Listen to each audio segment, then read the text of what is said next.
and then carried on with. Welcome, everyone. Good evening for tonight's program. We're honored to have Dr. Ellie Ragland with us in the great state of Missouri.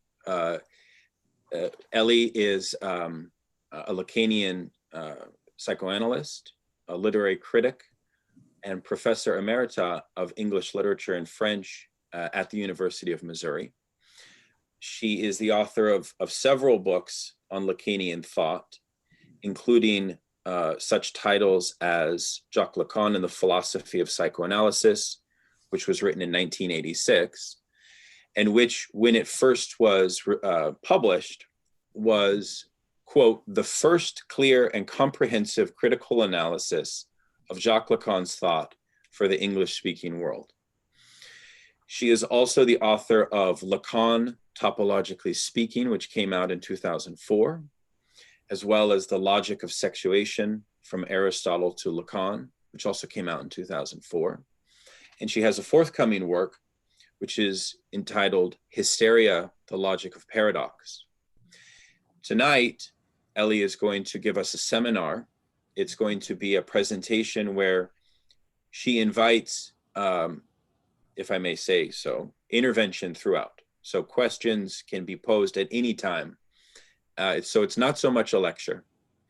And the title for tonight's talk is Topology and the Borromean Clinic. And let me just say, we wanted to reach out to Ellie after we did some work, and this is our kind of quarantine reading group on psychoanalysis. We've read Beyond the Pleasure Principle, and we read excerpts from the other side of psychoanalysis by Lacan, where he introduces the four discourses. And one of the questions that came up was, how might we navigate the later Lacan? And we had Samo Tomczyk also give us a presentation which referenced some themes from the later Lacan. But Ellie has done really several decades of work on trying to unravel the difficulty of the late Lacan. And as you know, topology was something that I think Lacan was interested in throughout his whole career. But really towards the end, it starts to become a lot more formalized. So for tonight, we're excited to hear what Ellie has to say about topology. And with that, I will turn it over to Ellie Ragland. Okay, thank you very much, Daniel.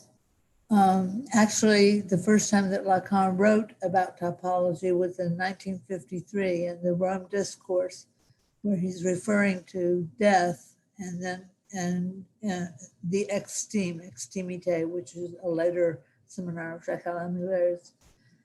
But he doesn't really do anything with topology very much, or not formally, as you say, until 1972. He does a lot with topology in the Encore. And then he, from then on, developed topology so much so that at the end of his life, he was just, while he was sick, before he ended his teaching, some of his seminars, he had had a bad car accident, but he couldn't talk very much at the end, but he would just go to the whiteboard and draw knots and just literally do a language of topology for those seminars, which were always carefully listened to and by real topologists. Lacan says about his topology, the topology, like his language is a languisterie, but he never wanted to be wrong in the points that he made. He didn't want to be topologically wrong. But of course, Lacan's topology and topology, mathematical topology, are very far apart. I used to have a friend who was a topologist who I would be sitting writing a paper on Lacan's topology, and he would be doing topology at the other end of the table, and neither of us could understand one word the other one was doing. But that's why people like Jean Lafont are so precious, because she has a PhD in topology. Geneviève Morel, the same thing. Jean-Paul Gilson is probably my favorite of all, but I didn't mention him as a reference because he's in French. He's not in English. The incredible thing about topology, what really shook me and drew me in about it, was that finally here you have a logic which has been laid out by mathematicians, starting with Leibniz up through the Bourbaki group, which a rubber geometry. You can actually have something, have a piece of rubber, for example, and pull it into all kinds of different positions. And in the end, when you let it go back to its original rubber form, it has still the same property. All the other shapes and forms that you've pulled it into did not destroy its initial property. So it's a way to not think binarily, which is how we so often think, this versus that, or this under that. It's a way to actually have things that look like they have nothing to do with each other be completely related. And I think that's one reason it's so hard to read, for example, Jean Lafon, for example, because she's talking all the time in this like everyday language, like there's recoupement, there's turning over, doubling, redoubling, there's, signifiers representing themselves, other signifiers, there's object A falling down there. And she'll make a whole list of things like that and say, you can do all of those with the cross cap, the Klein bottle, the Möbius strip, the Necker cube, all those different topological forms. So it seems like what would they have to do with the clinic?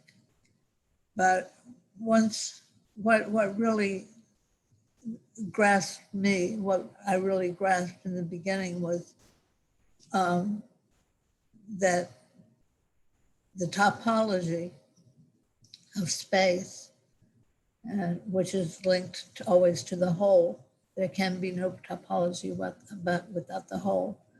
So what interested me, and I wrote about it in my article in Lacan, Topologically Speaking, was that you have a way to begin dealing with firstness, secondness, thirdness, with the properties and the way they're set up, and the way they coalesce, which always has to deal with coming from the very beginning.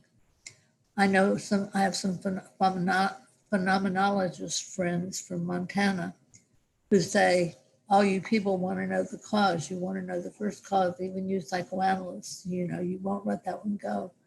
And as phenomenologists, I can understand their point of view, because in the beginning for them is the abyss, and you say it's the abyss and then you dismiss it and you go on from there.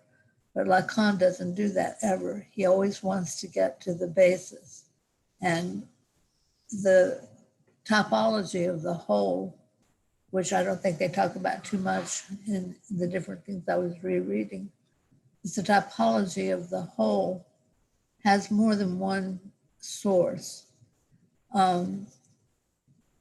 People sometimes think it's just the fact that they equate lack with loss. They equate the whole with the lack, which is not so. The lack is the S bar, which is the registering of difference, which gives birth to desire. So that you have the lack of being makes you desire something. Psychotics don't have that. They don't ever they don't ever assimilate lack, so that they don't have desire. They have just demand and pure drives. So it's quite different when you just read straight Lacan, and people on Lacan who are not really taking account of psychosis, radical differentiation there. But the other major reason that there's a whole, there's a lack in being, because the mirror stage attributes that the lack in being is that the infant comes to learn that it's not one with the mother, but 1 + 1 = 3. In other words, there are two of them. And if there are two, then there's a thirdness implied. since you never have even one in Lacan, there has to be some other factor to facilitate the concept of one.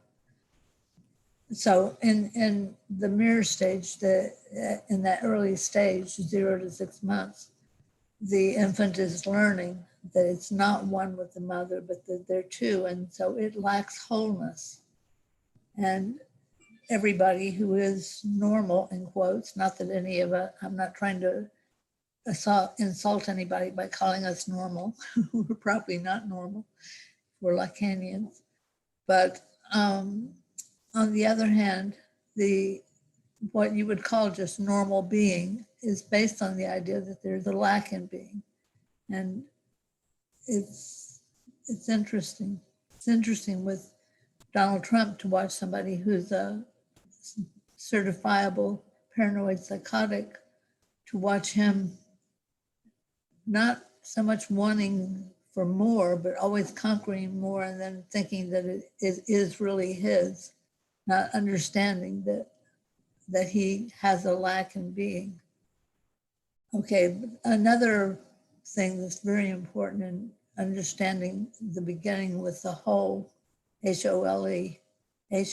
When I say whole, usually I'm meaning H-O-L-E, because the whole, W-H-O-L-E, is what everybody lacks and what they seek to attain in the various activities of their lives. But the other, besides that earliest lack, which creates a kind of a whole, the kind of fourth da whole that Freud's nephew had, Freud talked about his 16-month-old nephew, and his mother was leaving, and he was sobbing and crying, as little babies do, because they can't stand to be separated. They think that the two are one, and they can't take any separation from the body or the voice. I mean, they have to learn to do that through language and all the things that give them some kind of thirdness and something to do with the other, big O. But Freud's little nephew was crying wildly because his mother left. And then he started playing with the bobbin reel, saying, fork, da, here, there. And then he got over crying and was totally taken up by the game. And a lot of people think that that simply means that a thing will replace loss, that an object or a game will replace loss, or that has something to do with his speaking language itself. But beyond that, Lacan was interested in the fact that what the words do and the game do is remove him from the terror and horror of separation anxiety. They introduce a thirdness into his world, which we all have had experiences of breakup or disappointment or letdown, where we have maybe anxiety or depression. But then people say all the common advice, like get out and do exercise, read a good new book, all the things that we do all the time to try to keep ourselves from experiencing loss. But the major theoretical point that Lacan makes about the experience of loss in the beginning, and it's important to tie the mirror stage to that, which you can do with topology, because you've got surface topology in the 60s and topology of knots in the 70s. So the surface topology gives you a way to link the surface topology to the knot topology, K-N-O-T. When I say knot, I'm usually saying K-N-O-T. So the logic of that loss, of that whole, is that when Lacan takes up Freud's totem and taboo and rereads it as the sexuation graph in Seminar 20. And the same one where he's developing rings of string and all these different topological ideas, he puts that sexuation chapter in there, which is like really powerful and very important in his work.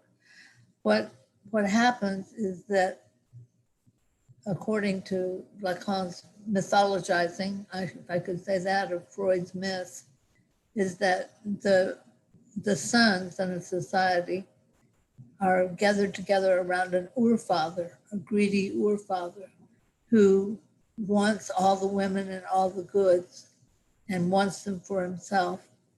So what Lacan says is that the brothers finally couldn't stand it any longer, and they got together and murdered him, which created a collective guilt because they had murdered their father.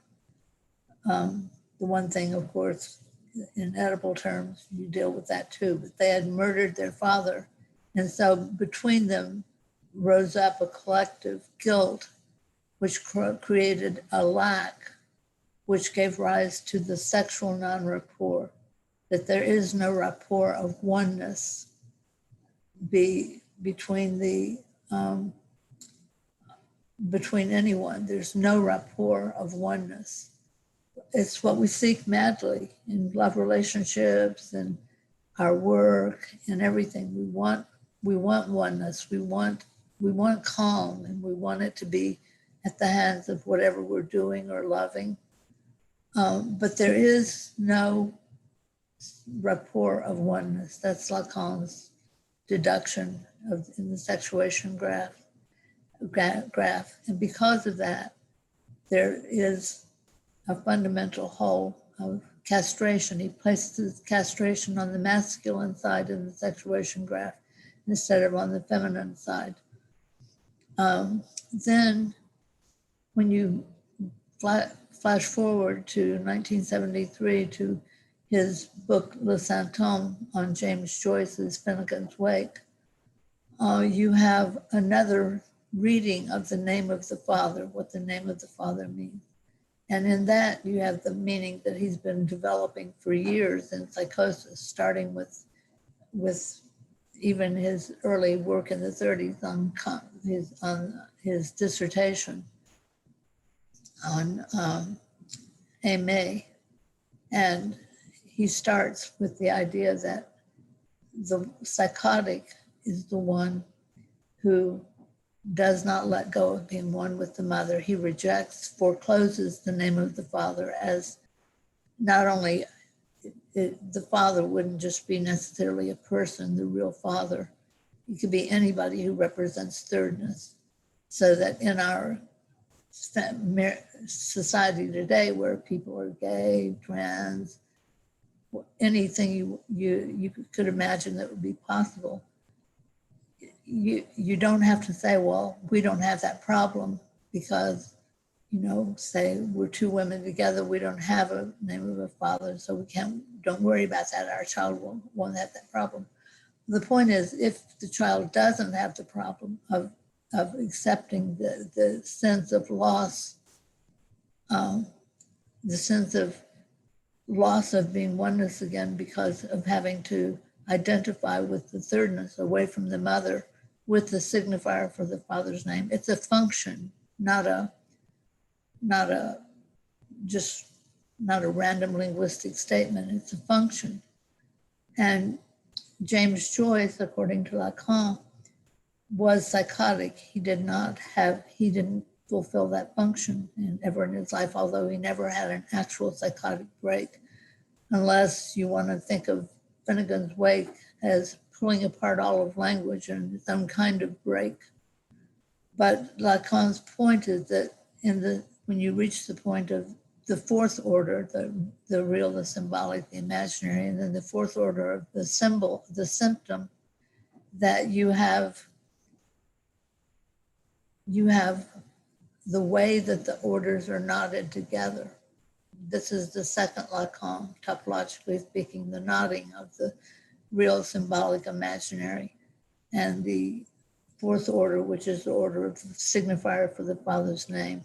And he said Joyce's father's name, his signification was pronounced le symptôme, the symptom. He named that the way that Joyce managed to make enough knotting together of the other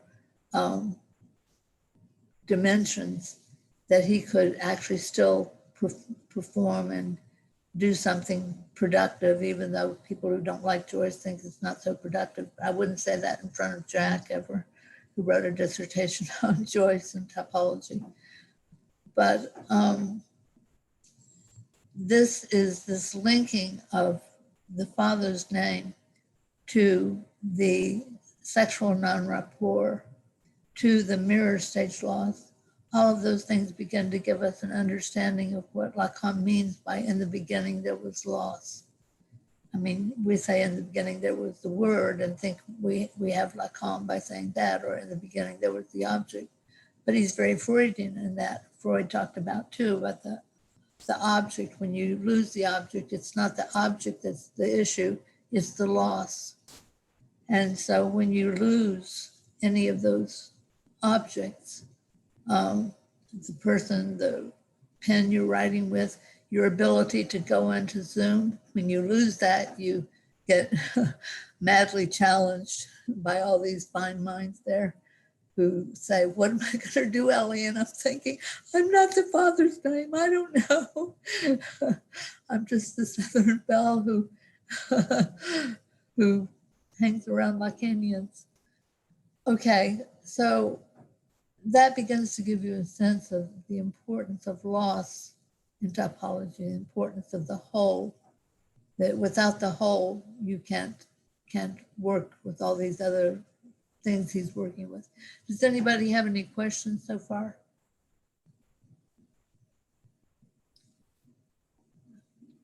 Okay. Would you like me to place an image of the Borromean knot from the excerpt we had folks read from the Joyce seminar, so that Yes. you have a visual while you Yes. Would you like me to do that? Yes, because I'm going to talk about that next. Okay, let me do it. But you go on. Oh, okay. If you're looking for questions, I would love to hear more about the psychotic. You went into a little bit. Okay. Well, the psychotic is absolutely fascinating. And if there is anything that one could call empirical, in quotation marks, empirical proof of Lacan's theories, psychoanalytic theories, it would be his discovery of psychosis, the cause of psychosis. I mean, people had theories about what caused madmen throughout history. We've got Chaim Chodorov. Okay, I'm speaking to Chaim. All right, so I forgot what I just said. The point about psychotics is that this is an amazing thing they're doing in the Freudian field right now. They're expanding their understanding of psychosis. Their early understanding was that, like with Aimé, in Lacan's dissertation, who was schizophrenic and was hospitalized, her crime that showed her sickness and got her analyzed by some psychoanalysts was that she decided that that woman was going to try to steal, an actress was going to try to steal her baby son, and that the actress, moreover, was impersonating her, that she was the actress. So when the actress came out a side door one night after performance, Aimé stabbed her. She didn't kill her, but she stabbed her. And so then she was put into a mental institute. And she wrote copiously poems, and she wrote copiously. I mean, the surrealists were in love with her writings. And Lacan made her the centerpiece of his whole dissertation, and which was on paranoid psychosis. Much later, he developed his work on the difference between paranoia and paranoid psychosis, and schizophrenia, and manic depressive, and the other kinds of psychoses that there are. Now, recently, they're working in France with, particularly in France, with ordinary psychosis, something that Jacques Lacan came up with in the late 80s.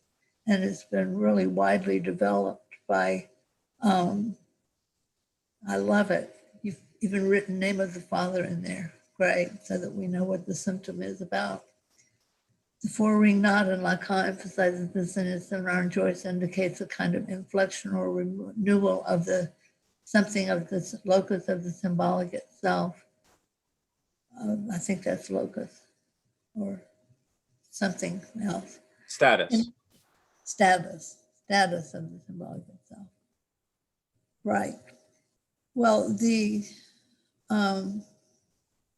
going back to what causes psychosis, I mean, if you have the structure that we're working with, which is that of people who are not psychotic, when you write the structure of psychosis in these diagrams, you draw 3 separated circles. They're not joined together at all.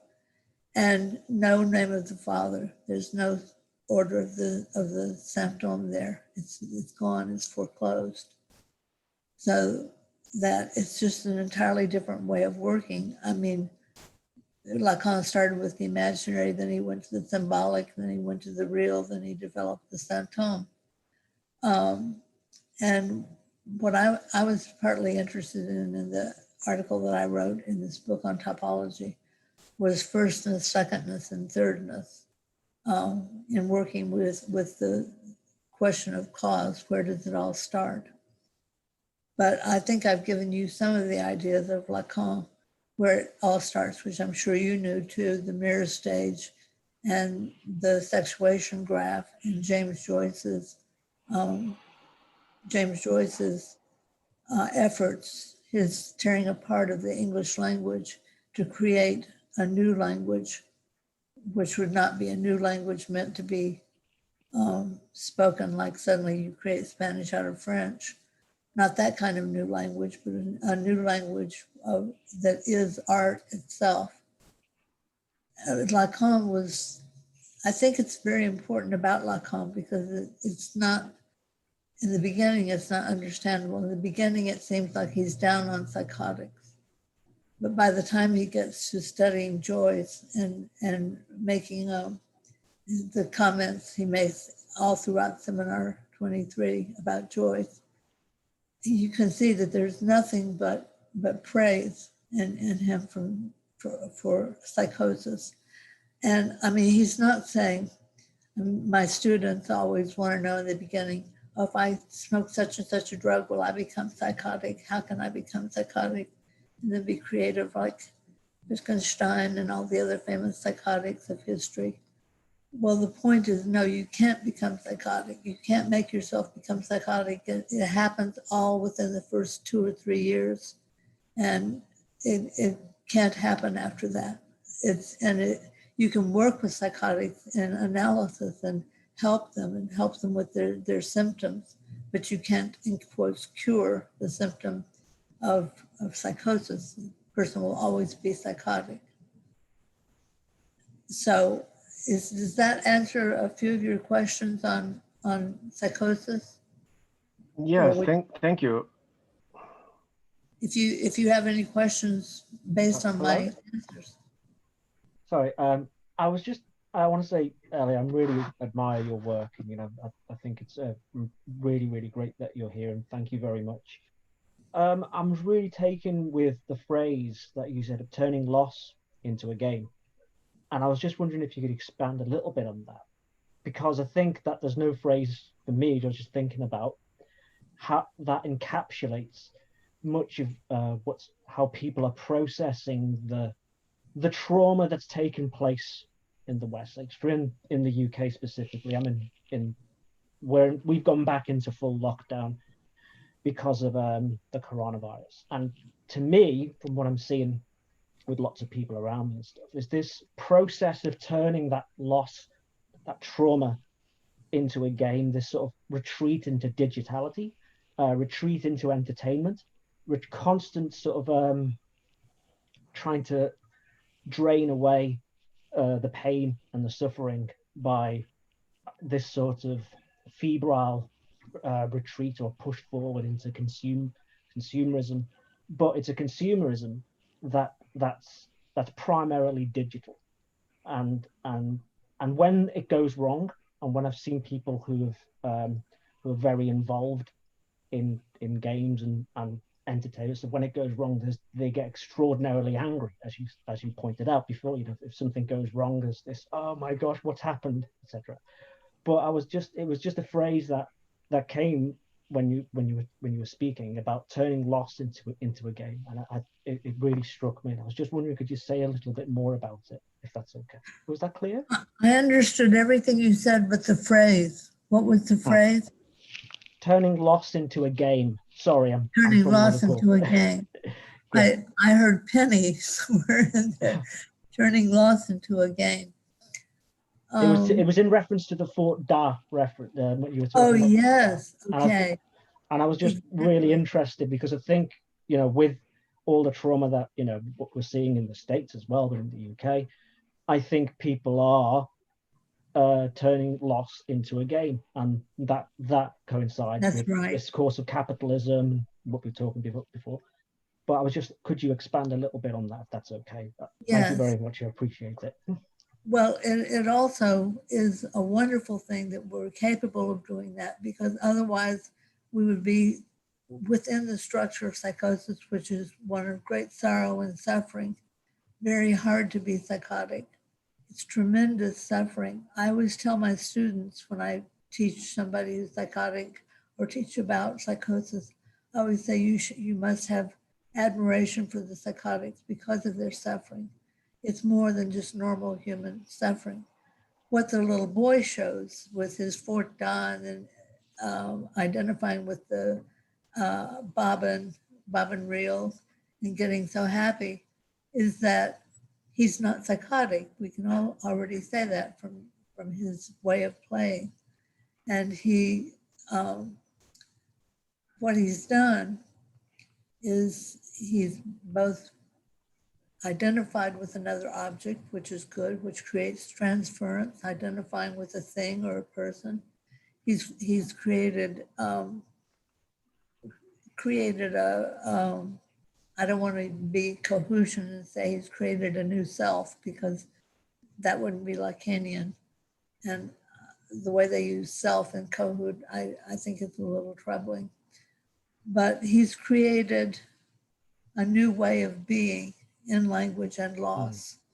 And, babies seem such a mystery to people, but if you understand Lacan, as you come to understand Lacan, babies are the true teachers. I mean, they start out in pure loss. So they wake up in the middle of the night crying because they don't have the structure of time that they will gradually learn. They constantly eat their fist because they're trying to have some kind of wholeness when they have nothing. They have just loss and fear of the universe. But it's so amazing, and it's amazing how we who deal with babies, I don't deal with babies anymore. I haven't for a long time. My second grandson just became 12.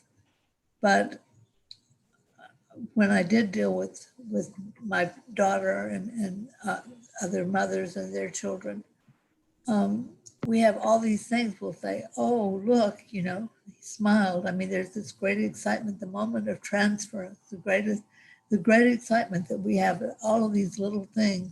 Oh, look, he didn't chew his fist today. He just put his finger in his mouth. These are all games. These are all things that are walking away from the whole of loss. And there's something to be happy about. And we are happy with little children when we see all these forward steps that they make. Psychotic baby, I don't know too much about them, except that probably a truly psychotic baby would be very completely immersed in its mother, not able to bear any separation at all, and would not be the little nephew who would cry when his mother went away, but would be the nephew who couldn't be left. Very quickly, psychotics teach you their logic, and they teach you that they can't be left, that they can't make it on their own. I'm not saying that every psychotic baby who has those symptoms that is recognized by the mother or by the father or by the people that take care of it. But it would be then living in a place of great sorrow rather than the place of the forta, here, there, gone, there, wow. You know, I can have a way of being with objects which doesn't depend being under the gaze of my mother. It's a kind of freedom as well as a creation of something new. I had a question, if I might. Yes.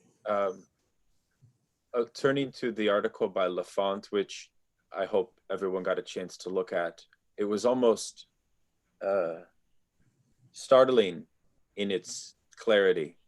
You know, you read text sometimes and they're a little too clear, a little too formalistic, you know? Right. I felt that. It's a good feeling. I mean, it's just a little vertigo. I always feel the math themes and the formalization gives me vertigo. I don't know why, but anyways, there's a discussion there of the torus in the section on the torus, which talks about the way in which the whole is synonymous with the cut, and that the whole, for the neurotic, weaves demand and desire as a linkage to the interior void, to the exterior. And it might have been useful for Lafont to invoke the fort da in that moment, because the name that Lacan gives to the cut of primordial repression in the fort da is the spalting. And so I was wondering, in a technical sense, do you agree that the whole is synonymous with the cut, and that the notion of the spalting, which is the release of the das Ding of the mother in the game of that the child plays, is that equivalent to, so how do you link the notion of cut to whole, HOLE, and how might you think of the torus as this kind of weaving of at the same time? Because then we see that the neurotic torus, or the weaving of demand and desire, composes the first two-ness, I guess you could say, of the torus figure. So could you help us unpack a little bit of this, the neurotic structure of the torus? Yes, because I also appreciate Jean's formal writing, which is very much a Sorbonne style. She has 2 PhDs from the Sorbonne now. So it's very, as you say, almost very academic, but very clear at the same time. I do not agree that the cut and loss are the same thing. The cut produces loss. The cut produces loss. It's one of the ways loss is produced. Well, the cut that I talked about between the man and the woman as being one different from the other is the primordial cut that is in the sexuation graph. I didn't talk about that. I talked about the father, but the sexual difference that he draws and makes the sexuation graph out of is one of the most primary cuts that there is. But loss, I mean, when you have the cut, for instance, in his sardine can episode in 4 Fundamental Concepts, Lacan is just wonderful in what he has to do about the optics of the gaze.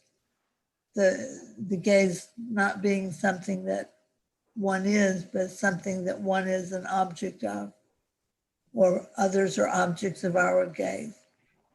But the moment that Petit Jean in that sardine can episode starts to laugh so madly at Lacan, he goes, and he starts making fun of him. That's the moment when he has experienced the cut of the gaze. That is, Lacan's looking at a sardine can floating in the ocean, and here these guys are, these fishermen, these workmen whose whole life is about, can you get the fish in? Can you get enough money to make it through the year? I mean, it's survival for them. And for Lacan, who was coming down from Paris, and he knew some of these workmen through his childhood, and he went out with them on the sardine can episode. Well, the point that Lacan's making, that he didn't understand why they laughed at him. And what he came to understand, although he doesn't spell it out in that anecdote, what he did come to understand was that he was not in their picture. He was under their gaze, but not in the picture. He was in the picture as a dandy, as a sophisticated, high class man, and the opposite of them. So they're not laughing at the sardine can, they're laughing at Lacan, who's laughing at the sardine can. They're also, if you want to do it in a Marxist take, you can say they're also laughing at the fact that their very livelihood, fishing, is being taken away from them by industrialization, canning, the canning of fish instead of selling fresh fish. I mean, that's just a little aside to that anecdote.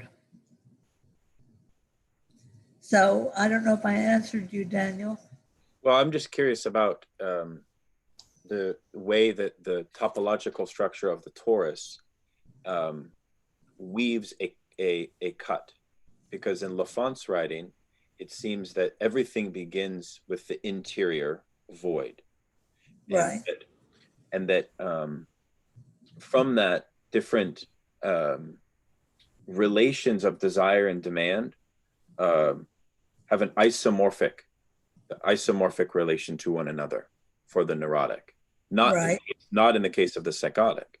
Right. So I guess maybe a question would be, what does the Borromean knot for a psychotic look like if there's not this isomorphic knotting of demand and desire? It's the three knots. It's the real, the symbolic, and the imaginary, all separated, not linked together.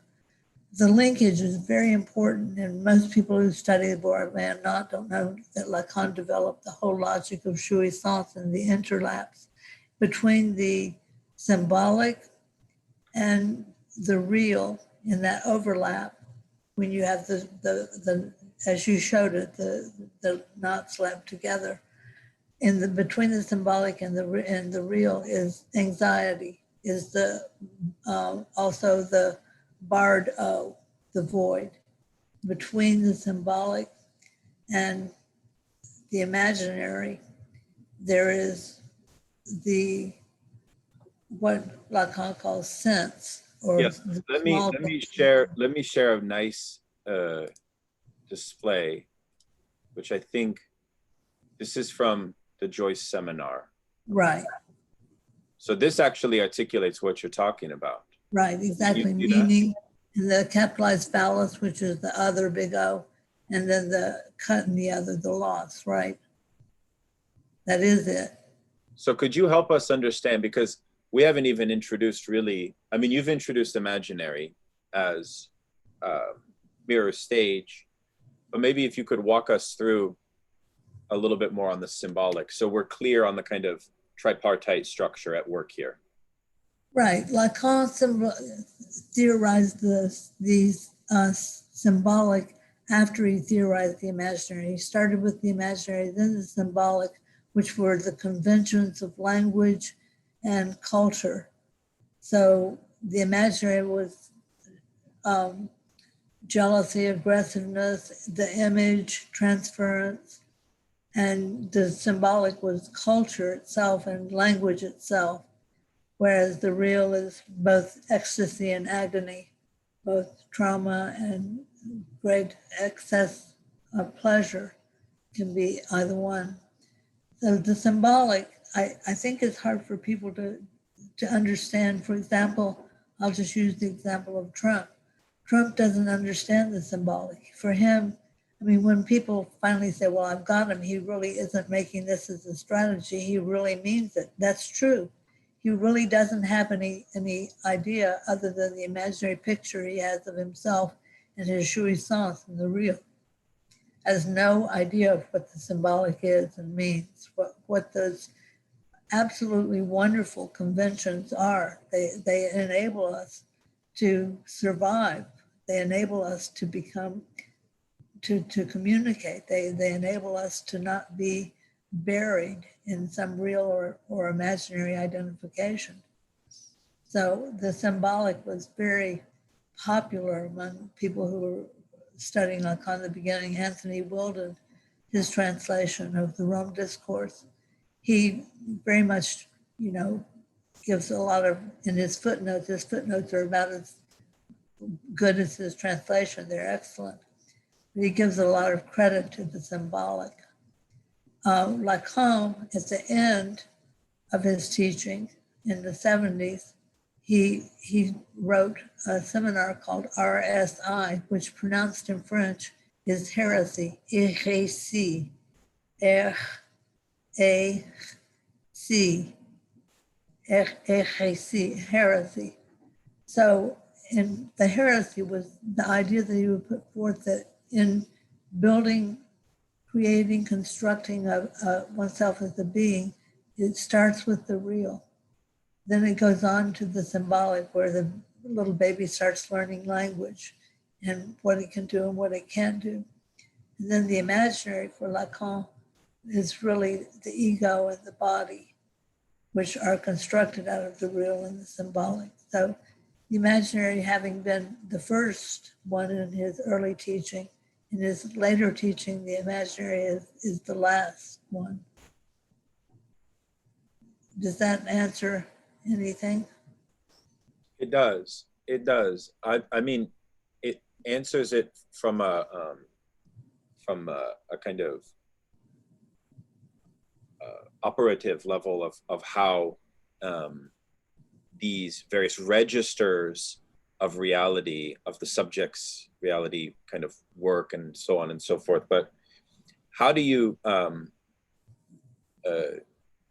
Well, let me ask a more why does Lacan turn to things like the torus and to these topological devices? What's the kind of the essence of the need to use these devices? What's he trying to do there? I think it's not totally clear to anybody. In the Freudian field, with Miller and his group, they don't put a lot of stress on topology, although they're doing a lot now with nodding. Since the Joyce seminar, they're working more and more with topology there, especially with the knot. But I read today that Lacan, at this period of his life in the 60s, he had a cartel, a little group with Levi-Strauss and a couple other famous people, philosophers, and Jacques Lacan, and they were all fascinated by the knot. Bourbaki had come along, that's the mathematical group, in the 1940s, and made modern topology out of Leibniz's monad and the earlier things that didn't go anywhere. And that's why Lacan says, I'm doing something that even Euclid didn't do. I'm doing something that has never been done before. And that is, he's trying to give a logic of properties that belong to something where they're all piled on and they look like just a big mishmash. But really, if you can separate them out by the different words, he has l'écriture, sens, l'écrit, symbole, signifiant, signifiant un, signifiant deux. I mean, object A, object petit, ideal ego. There's so many terms in Lacan. And he believed that he could explain those different terms topologically, how they lap over each other and integrate with each other. The schema I is the big one in that for him, and also the schema R. You have that very strange comment, which is, I encourage you to use these devices naively. To his students, he said that. Why Yes. why would he say that?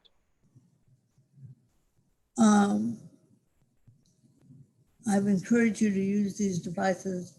The math themes and the topological, like when he would pass out string and encourage people to play with it. Right. There was some kind of almost like autonomous lesson that these devices could demonstrate on their own, so to speak. Well, I think it's just my own viewpoint. I got kind of really interested in topology from Lafon's book. She's the first one I read. And then Jean-Paul Gilson and then some others. But then I noticed that in the Freudian field, when I'd start talking topology, I would get a cold shoulder with somebody not interested in talking any further. And then I learned that, well, just as I learned from reading an essay, looking at an essay in the book, Lacan, Topologically Speaking, by Vapereau, who is a pure, he's a clinician, but he's a pure topologist. Tell me you understood that essay. If you do, my hat's off to you. It's just, I mean, when you become a real topologist and you don't, I mean, Lafon breaks down with case studies and she gives, enough possibilities, so does Gilson, makes enough possibility for the application of the topological figures. Maybe Jack can remember, I can't remember now, but she has 4 different names for the drives. The oral drive is the sphere. The anal drive, I think, is the torus, or maybe that's the gaze.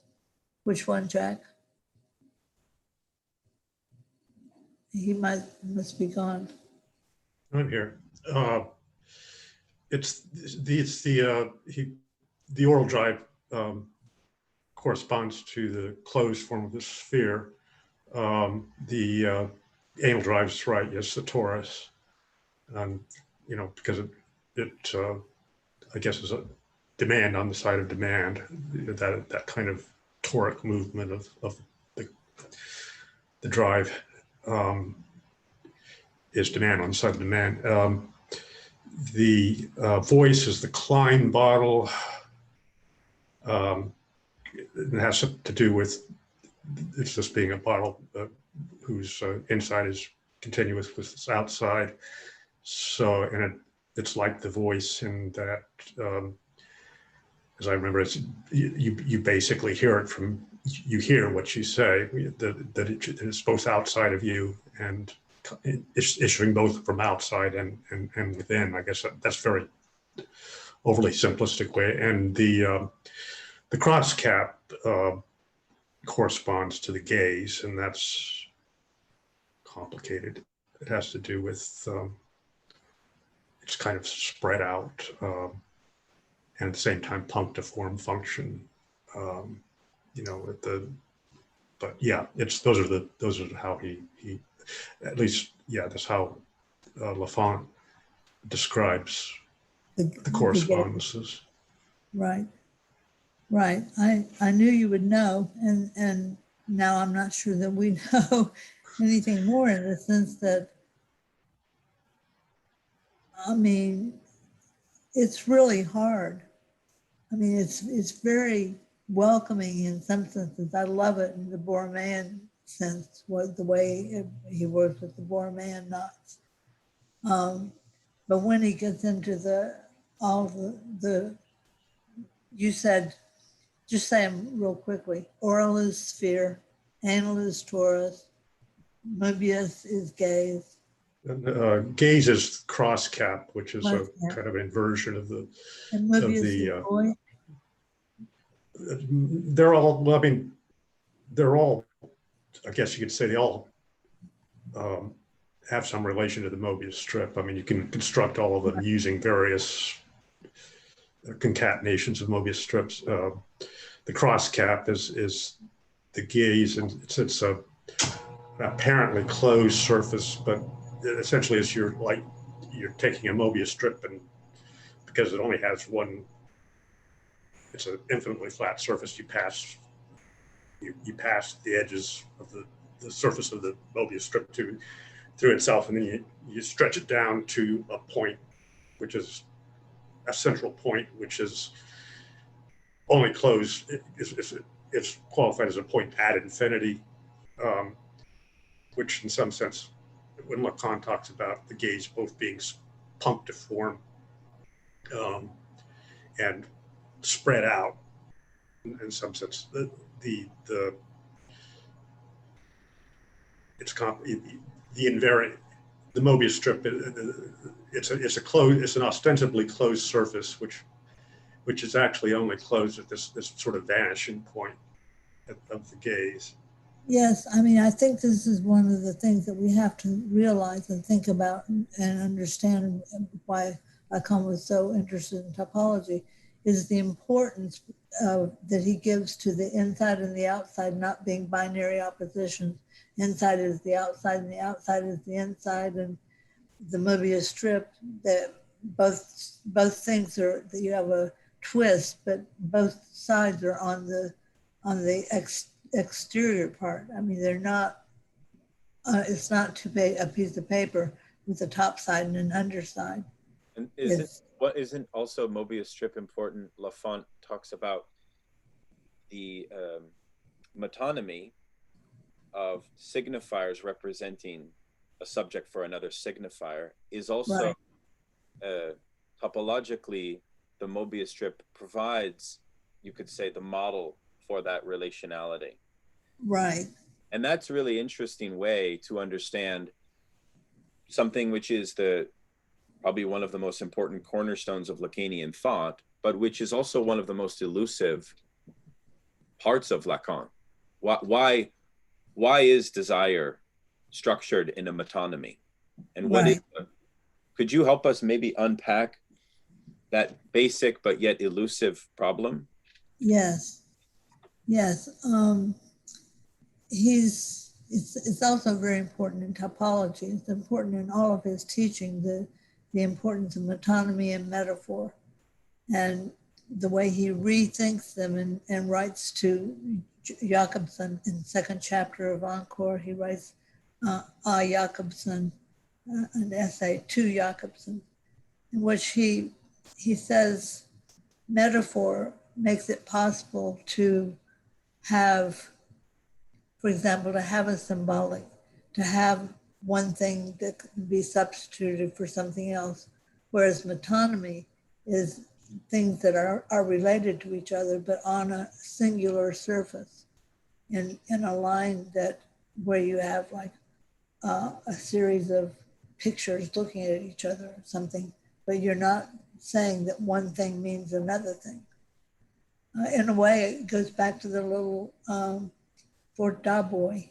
He's not so fascinated with the function of a bobbin reel. That's not what he's interested in.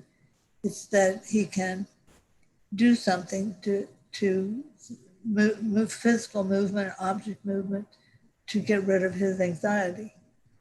So I think the importance of the Mobius strip is really, I mean, at every point in Lacan, there's something of the Mobius strip, even though he may not say it so, but it's always how does the inside and the outside, which have supposedly different properties, work together and have a logic and it's the logic that's the topological logic that I couldn't expound to you because I'm not a topologist. That's helpful. Go ahead. I mean, I was thinking a lot.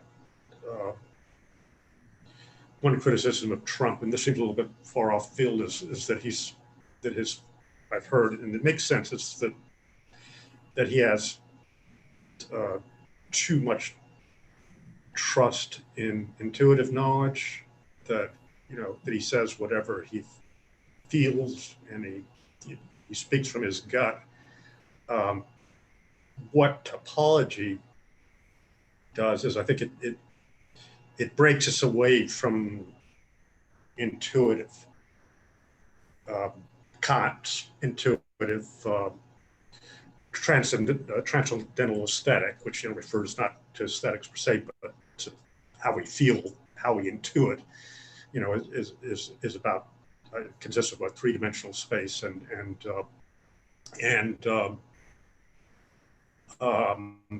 time, and that's how we intuit the world. But Lacan's trying to get at a structure which is counterintuitive, and that's where topology can break us to a new imaginary, a new way of thinking about structure, which is not so that's not locked into kind of a kind of Euclidean intuition. That it allows us to think beyond the illusion of a three-dimensional world. I'd like to pick up on what you said about intuitive, Jack. I think what you just said there was very helpful. The thing about intuitive is that intuitive is on the side of metonymy, that Trump doesn't have any sense of humor. He doesn't have metaphor. He can't substitute one thing for another and then laugh. He's on the metonymical slope of language, where one thing links to another, and there is no other big O saying this is not conventional. You can't say that. Shut up. Hold your mouth. He doesn't have metonymy in language. Metaphor in language, so that when he says something, it's completely metonymical and metonymous. And I think that one could almost call that intuitive. It's the closest to a kind of intuitive way of, he thinks literally that everything that he thinks is right. He's a paranoid psychotic. He's classic. He's got all the symptoms, the total narcissism, the idea that people are after him, that he's always the victim and never the perpetrator.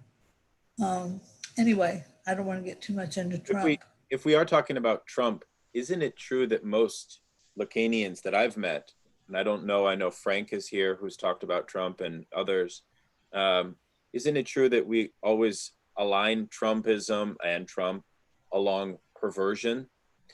You're doing it along psychosis. Can you help us unpack the relationship between how Trump is a perversion also? Well, a pervert, he has a symptom of seeming perversion, I would say. A pervert is somebody who, instead of foreclosing their father's name, they what is the word? It's not deny. Disavow. Disavow. They disavow the castration from the mother. They disavow the oneness with the mother. It's almost like psychosis. But the way it works out is usually in sexual symptoms, that the pervert wants to satisfy the other, wants to be the other's object. And then the masochist and the sadist wants to be the other's object, the masochist, and then the sadist wants to punish the other. He seems to me like a classic sadist, at the same time that he is a masochist. He really believes people who aren't for him are after him. He really believes that. He's not just saying that because he's got a big ego. He really believes that. Yeah, I don't know if I always compare it to, say, someone like Josh Hawley. There's a kind of innocence about Trump. I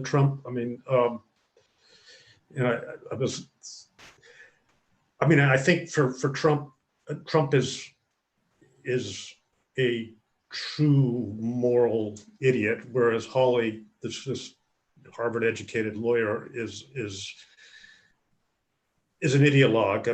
He has he has an agenda which to which he is willing to subscribe to certain Machiavellian means of achieving. Whereas Trump, the ends are the means, and it's just this kind of pure will to power. Yeah, it makes Holly as a good obsessional, a typical kind of obsessional.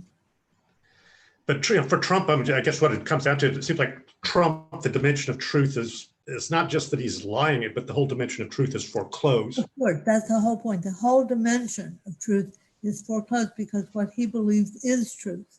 And he believes it's truth. He doesn't just use it just to kid around. I know Frank is here and he just wrote a paper about Trump along the structures of psychoanalysis. Maybe, Frank, you could say briefly your theory, briefly, if you don't mind. I'd be very interested. Yeah. Yeah, I didn't write a... Oh, no. Frank Murata up on the... Oh, okay. Sorry. The other Frank. My fault. I should have clarified. It seems to me that we ought not to dichotomize perversion and psychosis so radically. What I hold in, at least in the paper that I just wrote, is that the very nature of perversion embodies a kind of functional psychosis, as well as a functional neurosis. I couldn't agree with you more. Yeah. So it seems to me that we would if we were to go in that direction of the analysis of Trump, we would have to set out on that kind of plane where we're looking at something not as dichotomous oppositions, but how psychosis works within perversion and neurosis works within perversion too. It's a very complex matter. I'm more than a little reluctant to get into, like my mother used to say, "Don't get me started," about Trump. I just think that there's so much for us to learn as psychoanalysts in the analysis of Trump, and in what hangs in the balance is not just learning from Trump, but learning from Trump what the mass psychology is between him and his followers, because those are very intrinsically connected. It's very interesting to me what you say, because they get in the Freudian field, the people that I basically work with, they have dropped perversion as a category. And I think pretty much say rather that what we used to call perversion is psychosis. There's that sense behind it. Yet at the same time, in his seminars he gives, Miller, he still talks about perversion. He brings up perversion every time he talks. It's not a category that's gone from him. In my view, perversion is indispensable as a category. I think. Yeah. The school that dropped it? Well, they certainly soft pedal it. Miller's school? No, Freudians. Oh, I see. Sorry. Okay. No, the Freudian field in the sense of Millerians. Oh, I'm sorry. Oh, it is Miller. Okay, interesting. Okay. Interesting. But Miller hangs on to it, while there are plenty of people who, in that field, who want it gone. Why do they want it gone? Well, I must think that they're perverse. They don't want perverse, and they don't want to admit it. I can't think of any other reason.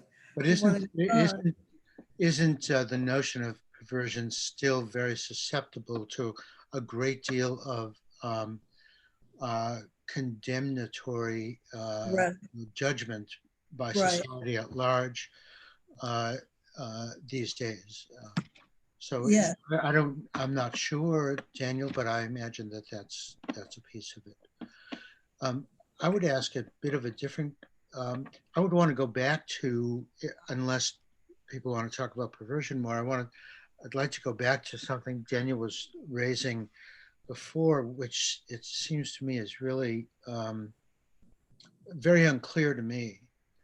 Anyway, in what sense might topological analysis be indispensable in understanding Lacan structurally?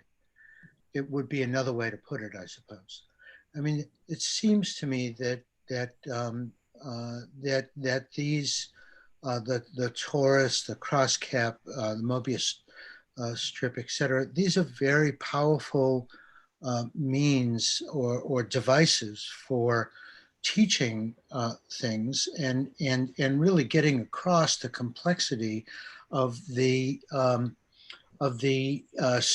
interior exterior and making that a much more complex set of notions than the dichotomy of one and the other. But is topology, is there something intrinsic to topology more than beyond the enhancement of communicative power that makes it indispensable for understanding Lacanian thought, especially later years of Lacanian thought? I don't know if that's, Daniel, what you were getting at before, but it touches on my question at least. Yeah, but I'm excited to see what Ellie says. But thank you, Frank, because that really kind of goes further in exactly what I was interested in. Thank you. Yes, I mean, the late seminars are so wonderful to read. There, you feel like you've walked into a new territory.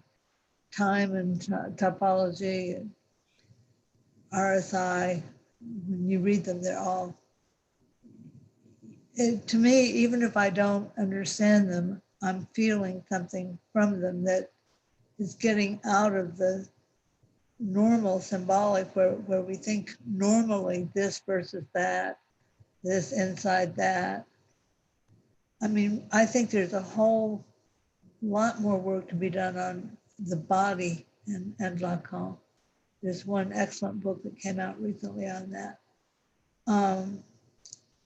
And I think topology would be useful in helping to construct some of those ideas of connections between outside, what we might call outside feelings. It's things that are expressed on the outside of us and what they relate to internally.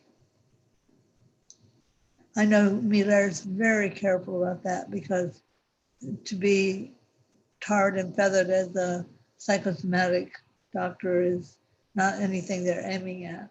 At the same time, you can't separate the body from the, in quotes, mind. And there's a lot to say about that.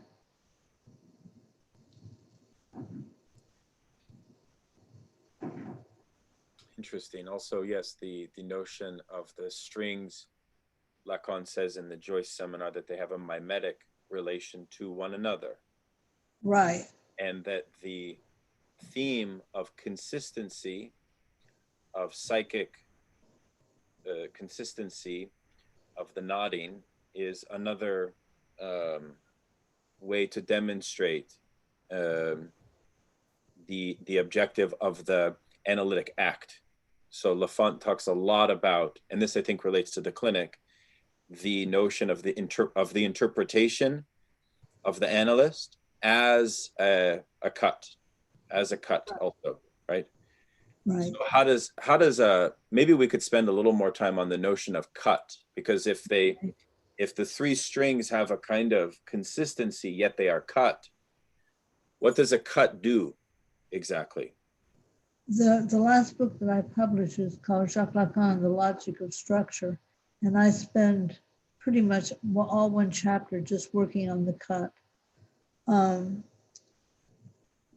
the sense that I linked it mostly in this particular chapter to the object A, but I started with Lacan's chapter 11 or chapter, I don't remember, chapter 8, from seminar 11, the one where he has alienation and separation, two circles intersecting with each other, the object A in the middle, alienation on left side, separation on the right side, and the object A in the middle.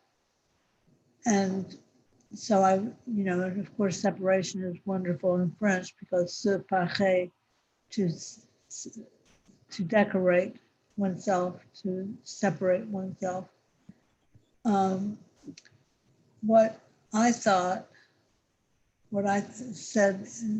I was going, if we had time, but hasn't worked out that way. I was going to read some of the pages that I'd written on separation in the gaze, from the gaze, separation from, mostly I worked with, from the breast and from the gaze, from the voice. That's another very big one, separation from the voice. The cut, I mean, just think how we can use language as a cut, the different tones we give. I mean, we have things in language to say, "Oh, you really cut me. You with your words, what you said really hurt me. It cut me." So the logic of the cut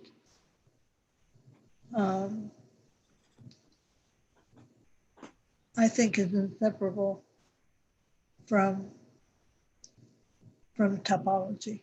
I mean, topology, she talks at one point about the cut and the Mobius strip.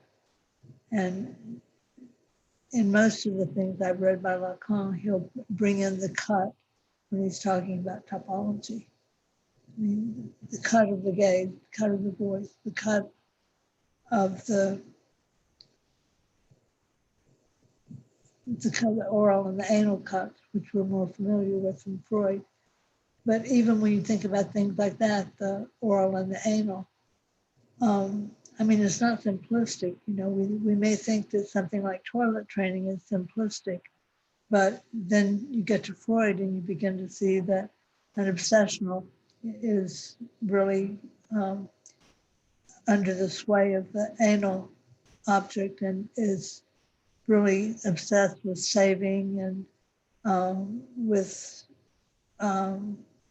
categorizing and all the things that are typical Freudian ideas. But Lacan makes them obsessional in a different way, and that his obsessional is well, can I live or can I die? Am I alive or am I dead? Just like the hysteric is, am I a man or am I a woman? The obsessional is, am I alive or am I dead? So if you get back to working with that, with the cut from the anal object, then how that begins to build itself into a set of interpretations of that part of your life. Again, it's really linking the body and topological figures in a way that isn't usually spelled out. And the cut for Lafont is the scansion too, right?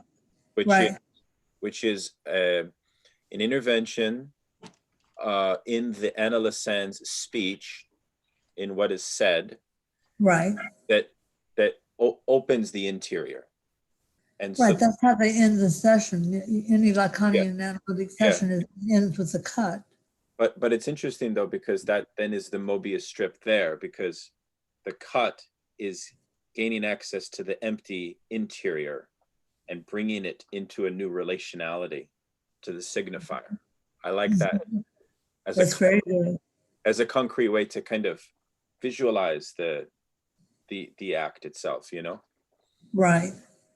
I had two questions. One is, could you say more or less that the cut is the matter of the bar itself? I'm thinking of Lacan's reference from the big other to the small other. He talks about the homology between Marx and Freud being based on the same discursive cut.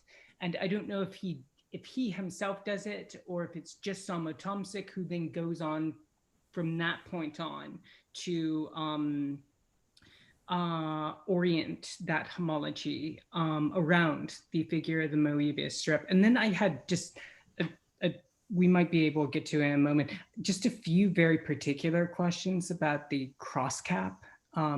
It's just about the transformations undergone when you do the cut, but that can wait a moment.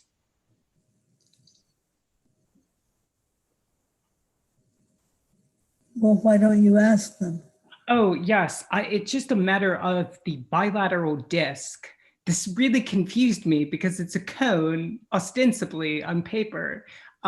This is, I just don't know if I have this right. I don't know if you would get this by essentially kind of morphing the cross cap into something like the miter shape.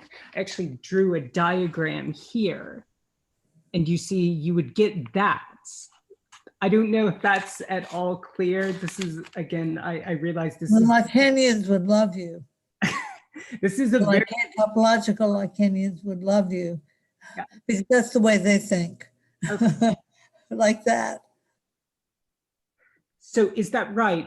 That the bilateral disc is basically a cone within a cone. I mean, that's what it looks like on paper. What do you think, Jack?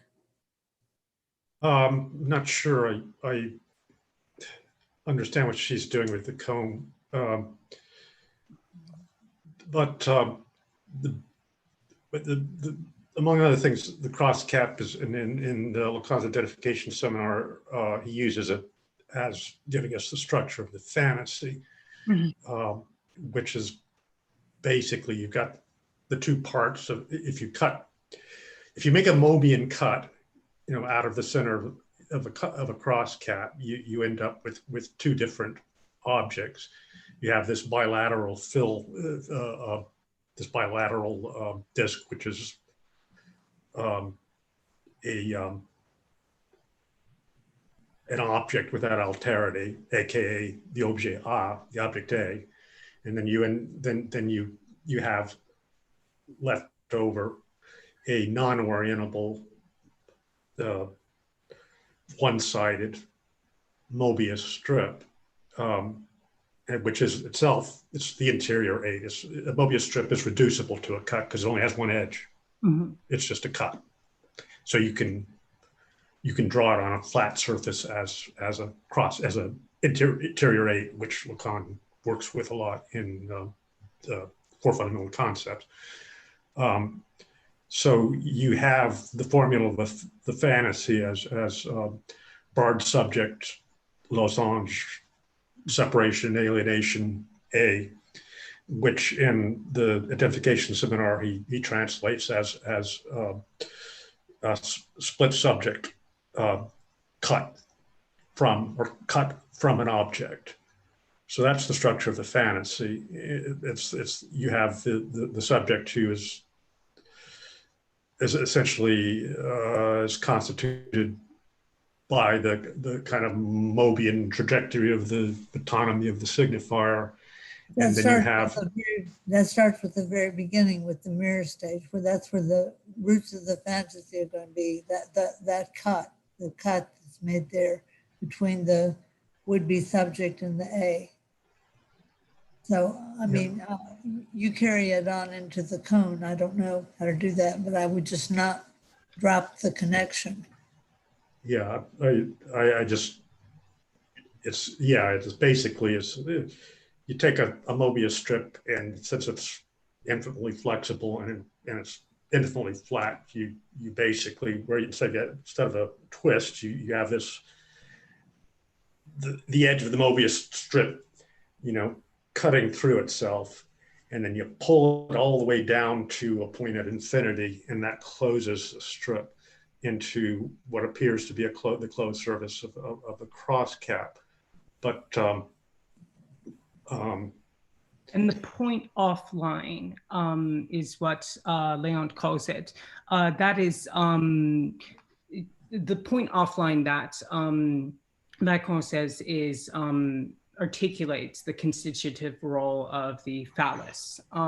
That's the low pinch point at the center of the cross cap, right? That's just like the little. That's the low dot, the point at the center of. The thing that to be a whole and has been reduced to a point. Yeah, it's the big phi, it's point phi, the point on Aline. Okay. But which is, I guess, the real phallus and quite impossible. You never really get to the real phallus and its absolute identity to itself, its absolute singularity. But he talks about the real phallus and the real in a very profound way. He doesn't drop it.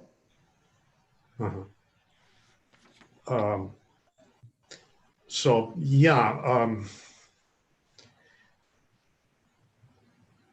I mean, Lacan speaks of the imaginary as the order of consistency. I guess the real is existence, and the symbolic is the order of the whole. I mean, it's always a question. I mean, you don't make macaroni by taking a hole and wrapping pasta around it. The symbolic pasta cuts out of the void of the real a hole. I mean, the symbolic is what does the cutting, and that's where you have essentially Lafon, for instance, talks about how traversing the surface of the Mobius strip is basically a figuration of the movement of the signifier and the metonymy of desire to a point where, well, anyhow, that's complicated. But yeah, it's where the symbolic function is foreclosed. I mean, there is essentially no whole. Could I ask a question about this cross-cap business? So to simplify or to sort of orientate ourselves, it's a very elusive, of all of the various devices that Lafont talked about, the cross-cap is the one which is very mysterious. Is the objective of Lacan in bringing it in? You mentioned, Jack, the notion of the fantasy. That's one. But it seems the fact that it is non-representable, and that it sort of is this logic of the phallus. Is the cross-cap meant to be the one that demonstrates the logic of the phallus also? Is that the kind of primary way that Lacan is invoking it? I think it could be. Miller talks about Lacan not doing as much with the cross-cap as he does with the other figures. Yeah, that's true. That's true. I'm just curious what the utility of this cross-cap is. It's very elusive to me. Because Lafont says that that the cross-cap is a closed surface without an edge. It's unilateral. It's an abstract object whose mathematical definition precedes its representation. It is a presentation of the projective plane. And then the projective plane is the space in which projective geometry is conceived. So projective geometry is a way for Lacan to do what? In general. Well, I mean, specify the a little more. 60s thing, all he does with the 60s, with the topology of surfaces, he's rewriting, in his mind, he's rewriting geometry away from Euclid, away from some kind of just abstract use of form and numbers to give it meaning psychoanalytically. It seems. Oh, I knew Jack had raised the point earlier about Lacan's use of topology subverted representation of space. It's what the cross-cap does, correct? It presents the laws of projective geometry in a way that's well, non-intuitive. Yes. Yeah. I mean, it's about, I guess you could say it's about situating the phallus as a locus. I mean, Yeah. where do you, when you're dealing with, Mobius strip, I mean, I think Lafont talks about, for instance, equates that with, say, schizophrenia, the psychotic, who's like the ant who traverses the surface of the Mobius strip and never arrives at a place where you essentially have the subject is situated, is located, where is fixed in place, and what the cross by projectively, what the cross cap does is projectively situates the place of the subject, it's about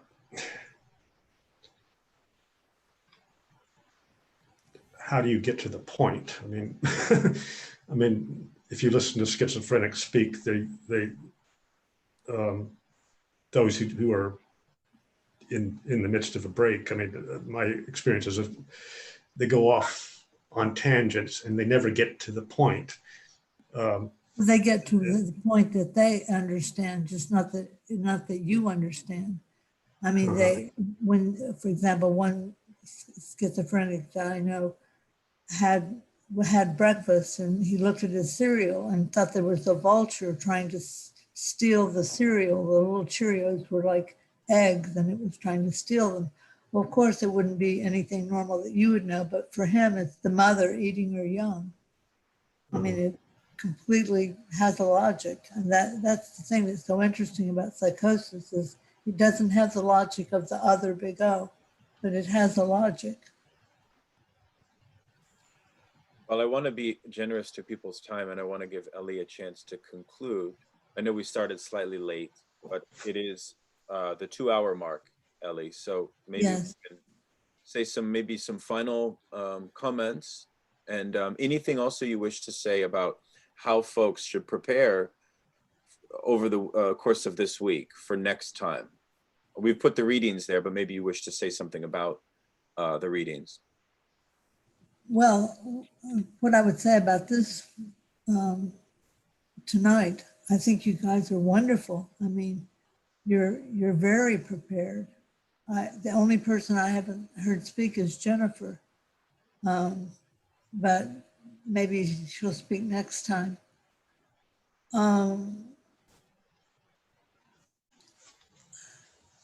There's many who haven't spoken, but that's okay.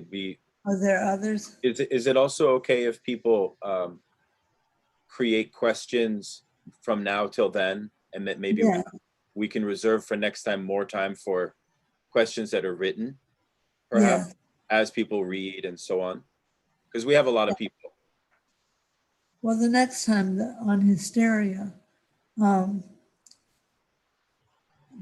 just the one example I would give is that somebody whom I respect a lot, Colette Soler, has written on hysteria, but in this little new book that just came out called Hysteria Today, she argues, along with everybody else in there, that hysteria is either dead or that she doesn't know what's happened to it. And my book that I'm finishing on hysteria right now, doing the footnotes, argues very much the opposite. Starting with a chapter on the history of hysteria and going through it, thinking of it in a way topologically as a structure, not as just a behavior or just, crying emotional women.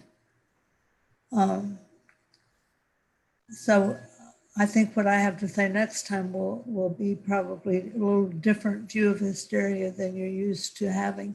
I didn't think so until I read one chapter of my book to a group from the Compass, the Lacanian Compass, and they were all interested in the ideas and the things I was putting forward seemed new to them. But I think that hysteria is so easy to dismiss because it either is everything or nothing.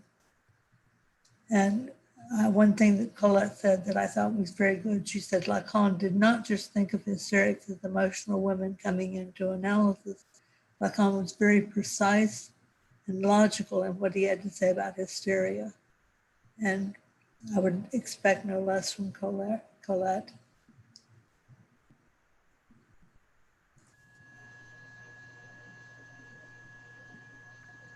So what, do you wish to say a little more about our reading for next week? Anything in particular that you want folks to really read? To focus on? I know we had selected some stuff from the other side of psychoanalysis on the master slave. Right, right. A lot of folks in this class, in this seminar, we did read a nice excerpt on how the discourse of the hysteric is birthed from a certain break from the master's discourse. So I think it might be useful for us to begin there. But I don't know how else you wish to describe what else to read. Well, the best thing to read, of course, is not available in English unless that book has been translated. The Object Seminar for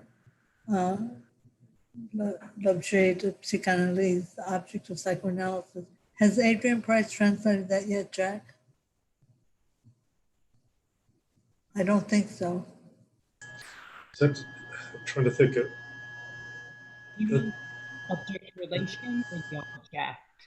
The object of the object. Which I think Cormac Gallagher has translated quite some time ago. It is translated. We do have it.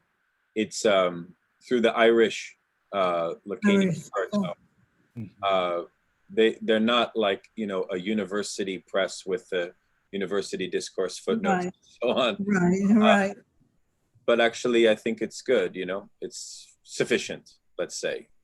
Well, he really talks all about, he does the Little Hans case, the young homosexual woman case, and the Dora case in that seminar. You're talking about seminar 4, that's relations. Right. Yeah. I think, the object of psychoanalysis, I think it's 13, and nobody ever seems to be able to find that. 4. Yeah, Object 4. Yeah. Okay. Oh, you're saying there's something also in seminar 13? I think seminar 13, I'm rusty on this, but I think it's called Object of Psychoanalysis. But seminar 4 is relations to the object. That's where you're dealing with things like. Well, he does the case studies. That's where Little Hans is discussed. And that's where he writes the most about Dora. And we have assigned the Dora case from Freud. Yes, I would, you know, if you're going to work with hysteria, to read this, start with the Dora case, and it's what Freud did that was different about psychoanalysis than anyone before him, I would say would be necessary.